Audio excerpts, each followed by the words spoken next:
नमस्कार, शाम के 5 बज रहे हैं। आप देख रहे हैं सुलगते सवाल। मैं हूं आपके साथ प्रीति रघुनंदन।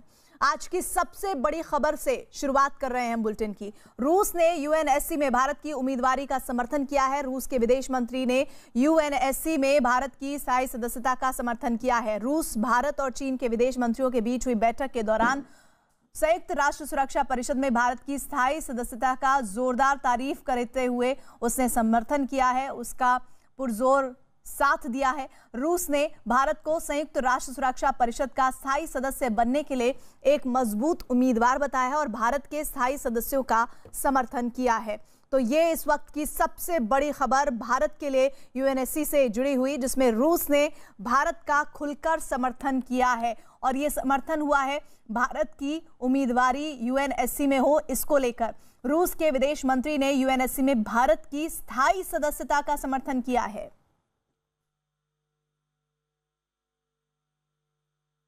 और इधर 2 दिन के लद्दाख दौरे पर गए सेना अध्यक्ष एमएम नरवणे ने एलएसी पर हुई झड़प के दौरान घायल हुए जवानों से लेह में मुलाकात की है। इस दौरान सेना प्रमुख नरवणे जम्मू कश्मीर और लद्दाख से सुरक्षा और मौजूदा हालात की समीक्षा भी करेंगे। तो सेना प्रमुख नरवणे 2 दिन के लद्दाख दौरे पर हैं और इस दौरे के दौरान की तस्वीर बहुत कुछ बता रही है। कितना कंसर्न है जवानों को लेकर। वो जवान जो झड़प में घायल हुए हैं उनसे बातचीत की जा रही है, उनका हालचाल जाना जा रहा है। चीन पर भारत का दबाव कामयाब हुआ है। गलवान में चीन की सेना पीछे हटने को तैयार हो गई है। 22 जून को चीन के मोल्डो इलाके में भारत और चीन की सेना के कोर कमांडर स्तर के अफसरों की 11 घंटे तक बातचीत हुई थी, जिसमें भारत चीन पर दबाव बनाने में कामयाब हुआ और चीन की सेना गलवान से पीछे हटने को तैयार हो गई है। 2 तस्वीर आपको दिखा रहे हैं। गलवान में पीछे हटेगी चीन की सेना और वहीं दूसरी तरफ भारत के सामने झुका चीन। सेनाध्यक्ष नरवणे पहुंचे हैं घायल जवानों से मुलाकात करने के लिए। 2 दिन का उनका दौरा, जिसमें उन्होंने घायल जवानों से मुलाकात की है, समीक्षा करेंगे हालात को लेकर। साथ ही गलवान में पीछे हटना चीन का, यह भारत की बड़ी कामयाबी है। इस बीच विवाद भी कम नहीं है। सोनिया गांधी ने चीन के साथ विवाद के लिए केंद्र सरकार की नीतियों को जिम्मेदार ठहरा दिया है। सोनिया ने कांग्रेस कार्य समिति की बैठक में कहा है कि चीन के साथ सीमा पर मौजूदा संकट मोदी सरकार की गलत नीति का नतीजा है। सोनिया ने कहा कि भारतीय इलाकों में चीन की घुसपैठ को सरकार बार-बार नकार रही है। A full-blown crisis on the LAC with China. The undeniable fact is that since April-May 2020 till date, Chinese troops have committed brazen transgressions into our territory in Pangong Lake, in that area, and the Galwan Valley, Ladakh. Now, true to its character, the government is in denial. इधर BJP ने सोनिया गांधी पर पलटवार करने में भी देर नहीं लगाई है। बीजेपी ने राहुल और सोनिया गांधी पर साजिश रचने का आरोप लगाया और कहा है कि कांग्रेस देश विरोध के जरिए राहुल गांधी के लिए लॉन्च पैड तैयार करने में जुटी है। देश पर चाइना की कोई कब्जा नहीं किया हुआ है। इस बार जो स्टैंड ऑफ है, जिसमें बताया जा रहा है कि चीन ने कोई कब्जा कर लिया है, उस पर बहुत स्पष्ट रूप से प्रधानमंत्री जी ने बयान दिया है कि किस प्रकार लीगेसी इश्यूज हैं। 43,000 स्क्वायर किलोमीटर ये लीगेसी इश्यूज हैं, किंतु वर्तमान में जो स्टैंड ऑफ हुआ, जिसकी अभी डीएस्केलेशन की बात चल रही है, उसमें हमारे देश पर कोई कब्जा नहीं हुआ है। हां, अगर कब्जा हुआ है तो मां बेटे के मन के ऊपर 2008 के एमओयू के पश्चात हमें डर है, चीन का कब्जा हो चुका है। ऐसी क्या बात है? रोज आप देखते हैं सुबह उठते ही चीन को लेकर हिंदुस्तान के ऊपर आक्रामक हो जाना, सरेंडर सरेंडर सरेंडर। इनको ये सैडिस्टिक प्लेजर क्यों मिलता है? कोई भी दुर्भाग्य आता है, उस दुर्भाग्य को एक प्लेटफॉर्म के रूप में इस्तेमाल करके अपने बेटे राहुल गांधी का लॉन्च पैड बनाने की जो प्रयास कांग्रेस पार्टी करती है, ये बात नहीं चलेगी, ये उचित नहीं है। The Congress party should not use the misfortunes falling on our country like corona और even a standoff with China as a relaunching pad of falling career of Mr. Rahul Gandhi. हर चीज में एक लॉन्च पैड ढूंढने की कोशिश कांग्रेस पार्टी करती है। अपने क्लाउन प्रिंस आदरणीय अरुण जेटली जी ने कहा था राहुल जी के लिए, he is a clown Prince. Clown Prince को रिलॉन्च करने की जो कोशिश करती है, ये कोशिश ठीक नहीं है। और इधर कांग्रेस कार्य समिति की बैठक में राहुल गांधी को दोबारा अध्यक्ष बनाने की मांग उठी है। राजस्थान के मुख्यमंत्री अशोक गहलोत ने राहुल को कांग्रेस अध्यक्ष बनाने की मांग की है। खबर है कि ज्यादातर नेताओं ने राहुल गांधी को अध्यक्ष बनाने की मांग का समर्थन किया है। अभी सोनिया गांधी कांग्रेस के अंतरिम अध्यक्ष हैं और राहुल गांधी उपाध्यक्ष हैं। 2019 के लोकसभा चुनाव में मिली हार के बाद राहुल गांधी ने अध्यक्ष पद छोड़ दिया था, लेकिन एक बार फिर से राहुल गांधी के अध्यक्ष पद बनाए जाने की मांग कांग्रेस पार्टी के नेताओं के जरिए उठने लगी है और राजस्थान के चीफ मिनिस्टर अशोक गहलोत की तरफ से ये मांग एक बार फिर से की गई है। और खबर है कि ज्यादातर नेताओं ने इस बात पर सहमति जताई है कि राहुल गांधी को दोबारा अध्यक्ष बना देना चाहिए। अभी सोनिया गांधी कांग्रेस के अंतरिम अध्यक्ष है। आपको याद होगा 2019 लोकसभा चुनाव में मिली करारी हार के बाद राहुल गांधी ने अध्यक्ष पद छोड़ दिया था, लेकिन वो काफी एक्टिवली मौजूदा सरकार को हमलावर तरीके से घेरते रहे हैं और इस बीच उनको फिर से कांग्रेस पार्टी का अध्यक्ष बनाए जाने की मांग जोरों पर है। दिल्ली के चीफ मिनिस्टर अरविंद केजरीवाल ने गृह मंत्री अमित शाह को पत्र लिखकर नए कोरोना केयर सेंटर का मुआयना करने के लिए आमंत्रित किया है। इस कोरोना केयर सेंटर में 10,000 बेड का इंतजाम किया जा रहा है। ये कोरोना केयर सेंटर दिल्ली सरकार बनवा रही है। अपने पत्र में मुख्यमंत्री अरविंद केजरीवाल ने सेंटर चलाने के लिए आईटीबीपी और आर्मी के डॉक्टर और नर्सों की मांग की है। तो केजरीवाल ने चिट्ठी लिखी है और इस चिट्ठी के जरिए एक बार फिर से तारतम्यता यानी बेहतर तालमेल दिखाने की कोशिश की गई है। केजरीवाल ने गृह मंत्री अमित शाह को पत्र लिखा है जिसमें कोरोना केयर सेंटर का मुआयना करने के लिए उन्हें आमंत्रण दिया गया है। इस कोरोना केयर सेंटर में 10,000 बेड का इंतजाम किया जा रहा है और ये कोरोना केयर सेंटर दिल्ली सरकार बनवा रही है। खबर बिहार के पश्चिमी चंपारण से, जहां नेपाल की सहमति के बाद वाल्मीकि नगर बराज पर जल्द ही मरम्मत का काम शुरू होगा। पहले नेपाल ने इस इलाके को नो मैंस लैंड बताकर वाल्मीकि नगर बांध के काम में अड़ंगा डाला था, जिसकी वजह से चंपारण के कई इलाकों पर बाढ़ का खतरा मंडरा रहा था। और बाढ़ की मरम्मत के मुद्दे पर आज भारत और नेपाल के अफसरों की बैठक हुई है, जिसमें दोनों नेताओं के बीच बांध की मरम्मत के काम पर सहमति बन गई है। बताया जा रहा है कि भारत की ओर से जल्द ही मरम्मत का काम शुरू कर दिया जाएगा।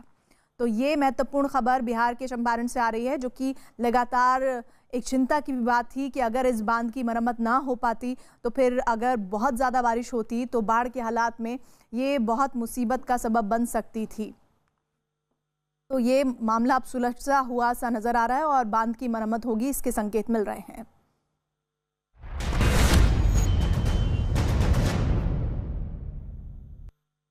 चीन ने गलवान घाटी में जो साजिश रची थी उसकी परतें जैसे जैसे खुल रही हैं, वैसे वैसे शी जिनपिंग की जमीन हड़पने की नीति के राज सामने आ रहे हैं।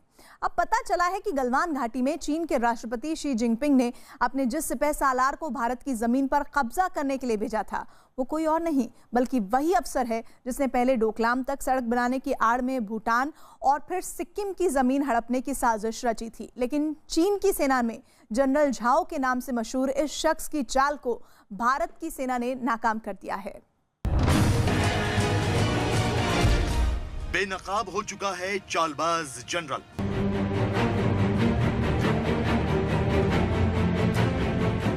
गलवान में भारत के जाबाजों पर न सिर्फ धोखे से हमला किया गया, बल्कि इस हमले के लिए एक गहरी साजिश रची गई थी। गलवान में चीन की साजिश का सच तो पहले ही सामने आ चुका है। अब इस साजिश का मास्टरमाइंड भी बेनकाब हो चुका है। गलवान में भारतीय सेना के जवानों पर हमला एक सोची समझी साजिश के तहत किया गया था और इस साजिश का ब्लूप्रिंट काफी लंबे समय से तैयार किया जा रहा था। इस मसले से जुड़ी कुछ जानकारियों के मुताबिक गलवान साजिश के तार सीधे तौर पर बीजिंग से जाकर जुड़ते हैं, क्योंकि गलवान साजिश के ब्लूप्रिंट तैयार किया था शी जिनपिंग के बेहद करीबी और सबसे भरोसेमंद जनरल ने। गलवान साजिश के पीछे जिस शख्स का शातिर दिमाग था, वो शुरू से ही पर्दे के पीछे छिपकर अपने मंसूबों को अंजाम दे रहा था, लेकिन अब उसका चेहरा बेनकाब हो गया है। गलवान में धोखे का पूरा ब्लूप्रिंट चीन की सेना के एक जनरल ने तैयार किया था, जिसका नाम है जनरल झाओ झांगकी, और ये शख्स चीन की वेस्टर्न थिएटर कमांड का कमांडर है। यह शख्स धोखे से वार करने में माहिर माना जाता है और इसका सपना चीन की केंद्रीय सेना आयोग का उपाध्यक्ष बनना है। गलवान में भारतीय सैनिकों पर धोखे से हमला करने की पूरी रणनीति इसी शख्स ने तैयार की थी और इस साजिश को अंजाम देने के लिए पिछले कई महीनों से साजिश रच रहा था। हैरानी की बात यह है कि यह शातिर जनरल कई साल से लगातार भारत के खिलाफ साजिशें रच रहा था। गलवान हिंसा से पहले जनरल झाओ झांकी लगातार भारत से विवाद के नए नए राग छेड़ता रहता था। इसी जनरल ने भारत के साथ डोकलाम विवाद छेड़ा था और लद्दाख के चुमार में भी भारत चीन विवाद का ये सूत्रधार था। इसके साथ ही झाओ झांकी भारत के खिलाफ बयानबाजी भी करता ही रहा है। डोकलाम में भी जनरल झाओ झांकी ने एक बड़ी साजिश रची थी और उसकी कोशिश वहां भी खून खराबे की थी, लेकिन भारत के रणनीतिक जवाब से उसकी चाल नाकाम हो गई थी। डोकलाम जो है वो तिब्बत मिलिट्री डिस्ट्रिक्ट के नीचे और लद्दाख शिनजियांग मिलिट्री डिस्ट्रिक्ट के नीचे आता है। दोनों वेस्टर्न थिएटर कमांड के नीचे आते हैं और इसीलिए दोनों विवादों के वक्त जो कमांडर इन चीफ थे वो जनरल झाओ झांकी ही थे। जनरल झाओ चीन के राष्ट्रपति शी जिनपिंग का बेहद चहेता जनरल है। इसकी बड़ी वजह है शी जिनपिंग से उसके पुराने रिश्ते। इन्हीं रिश्तों की वजह से जनरल झाओ के ख्वाबों की उड़ान भी ऊंची होती जा रही है और शी जिनपिंग लगातार उसका कद भी बढ़ाते जा रहे हैं। दरअसल जनरल झाओ और जिनपिंग दोनों ही चीन की कम्युनिस्ट पार्टी की क्रांति के नायकों के बेटे हैं और दोनों का ही रिश्ता चीन के शांशी प्रांत से है। जिनपिंग ने गद्दी संभालने के बाद जनरल झाओ के अलावा सभी पुराने जनरल बदल दिए, लेकिन जनरल झाओ को नहीं हटाया गया और उनका कद बढ़ा दिया गया। इतना ही नहीं, जिनपिंग से अपने रिश्तों की वजह से ही जनरल झाओ को डोकलाम में हार के बाद भी नहीं हटाया गया। राष्ट्रपति जिनपिंग का सिर पर हाथ होने की वजह से जनरल झाओ की नजर अब चीन में सेना की सर्वोच्च संस्था सेंट्रल मिलिट्री कमीशन के उपाध्यक्ष पद पर है और अपने इसी ख्वाब को पूरा करने के लिए जनरल झाओ बार बार भारत के खिलाफ साजिशें रच रहा है ताकि सेंट्रल मिलिट्री कमीशन के उपाध्यक्ष पद पर उसकी दावेदारी मजबूत हो सके। तो इससे पहले भी इराक मिलिट्री कमांड कर चुके हैं और अब वेस्टर्न थिएटर कमांड कर रहे हैं, तो उनका सोचना है कि इसके बाद शायद उनको सेंट्रल मिलिट्री कमीशन में उपाध्यक्ष बना दिया जाए, क्योंकि वो शी जिनपिंग के काफी नजदीक हैं। गलवान में साजिश का ब्लूप्रिंट भी जनरल झाओ ने बेहद शातिर तरीके से तैयार किया था। इसके लिए उसने एक चक्रव्यूह तैयार किया था और भारत के जवानों को एक साथ कई मोर्चे पर घेरने की तैयारी की थी। जनरल झाओ ने शिनजियांग की मिलिट्री यूनिट को पेंगोंग त्सो झील के पास भारतीय जवानों से मारपीट करने के लिए कहा और उन्हें हर तरह की छूट दी। इसके बाद तिब्बत मिलिट्री डिस्ट्रिक्ट की यूनिट को गलवान की ओर जाने का आदेश दिया। जनरल झाओ ने सोचा था कि पेंगोंग में विवाद बढ़ने पर भारत गलवान में ध्यान नहीं देगा, जिसका फायदा उठाकर वो गलवान में भारतीय जमीन में अपनी पोस्ट तैयार कर लेंगे। लेकिन जनरल झाओ को यहाँ भी उसी तरह मुंह की खानी पड़ी जैसा डोकलाम में हुआ था। कोरोना और दूसरे सीमा विवाद की वजह से चारों ओर से घिरे चीनी राष्ट्रपति शी जिनपिंग ने अपने करीबी जनरल झाओ को ये निर्देश दिया था कि भारत की सीमा पर वो जाएं और विवाद बढ़ाएं। इसके पीछे उनका मकसद था अपने देश में असंतोष को दबाना और पूरी दुनिया का ध्यान भटकाना। लेकिन जिस तरीके से भारत की सेना ने ये जवाब दिया है, उससे चीन के राष्ट्रपति भी फंस गए हैं और उनका जनरल भी। चीन में 2016 से पहले सेना के 7 डिवीजन होते थे। शी जिनपिंग ने 2 डिवीजन का विलय करके इन्हें 5 बना दिया, जिसमें वेस्टर्न थिएटर कमांड सबसे महत्वपूर्ण है। वेस्टर्न थिएटर कमांड भारत से लगने वाली चीन की पूरी सीमा की जिम्मेदारी संभालती है। जिनपिंग ने इस महत्वपूर्ण कमांड की कमान अपने भरोसेमंद और चहेते जनरल झाओ को सौंपी। लेकिन जिनपिंग के इस चहेते जनरल को हमारे जवानों ने पहले डोकलाम में सबक सिखाया और फिर गलवान में धूल चटा दी। दरअसल चीन पैसे के बूते पाकिस्तान और नेपाल को अपना मोहरा बना चुका है और इन्हीं के बूते भारत को आघात पहुंचाने का षड्यंत्र रच रहा है। लेकिन चीन के राष्ट्रपति शी जिनपिंग अपने घर में घिर गए हैं। गलवान में हुई खूनी झड़प के बाद चीन के कितने सैनिक मारे गए, इसकी जानकारी छिपाना अब शी जिनपिंग को भारी पड़ रहा है। चीन में सोशल मीडिया यूजर चीन की सरकार पर सवालों की बौछार कर रहे हैं।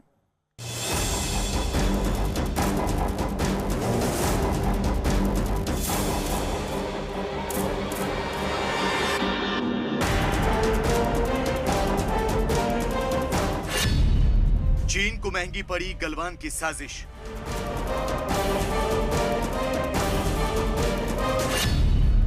भारत की कूटनीति से दुनिया में अकेला पड़ा चीन।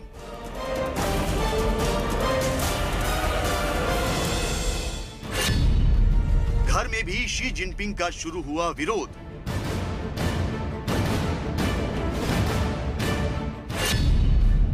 चीन में सोशल मीडिया पर भड़की राष्ट्रपति के खिलाफ आग।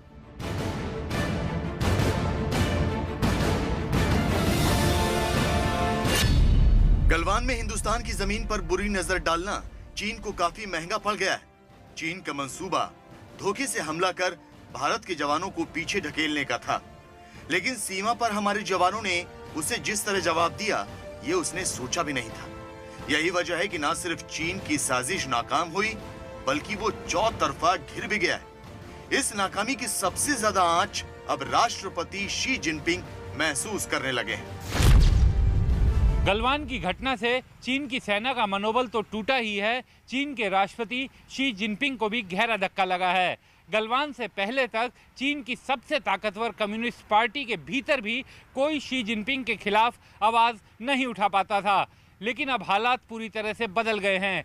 चीन जैसे देश में भी सामान्य लोग भी अपने गुस्से का खुलकर इजहार कर रहे हैं। चीन में राष्ट्रपति शी के खिलाफ गुस्से के शोले भड़क उठे हैं। इसका अंदाजा चीन की सोशल मीडिया पर खुलेआम नजर आ रही कुछ पोस्ट से लगाया जा सकता है।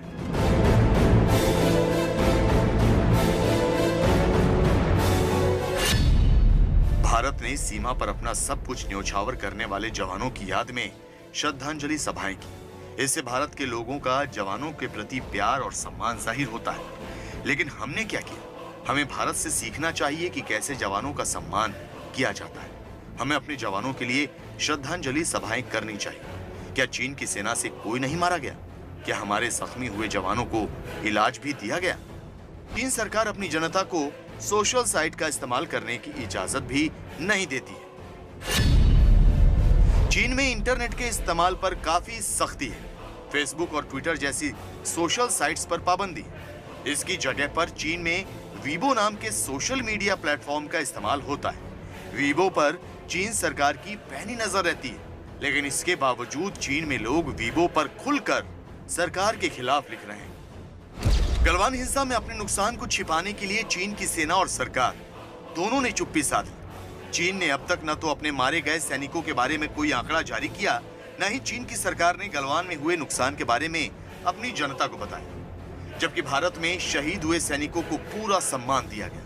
भारत में शहीदों का सम्मान देखकर पूरे चीन में लोग सरकार के खिलाफ हो गए, जिसका सबूत है चीन में इस्तेमाल होने वाले सोशल मीडिया प्लेटफॉर्म वीबो पर लोगों की पोस्ट। भारत के 20 जवान शहीद हुए और चीन के 0, ये समझ से परे है। इतना ही नहीं, अब तो हद ये हो गई कि चीन जैसे देश में लोग खुलेआम अपनी सेना से गलवान हिंसा को लेकर वीडियो सबूत मांग रहे हैं। चीन के सेना को वीडियो सबूत जारी करने चाहिए और हमें बताना चाहिए कि गलवान में क्या हुआ था।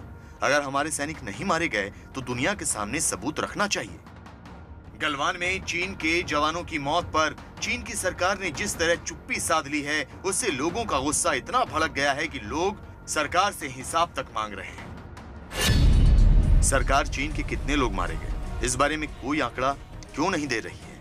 क्या चीन के नागरिकों को इतना जानने का भी अधिकार नहीं है? क्या कुछ लोग गुमनाम मौत मर जाएंगे?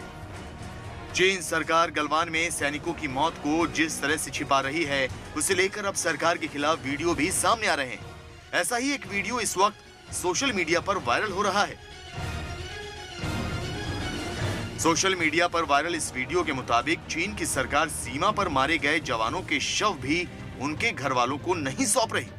सिर्फ सेना का एक शख्स मारे गए जवान की अस्थियां लेकर उनके परिवार को सौंपने जाता है।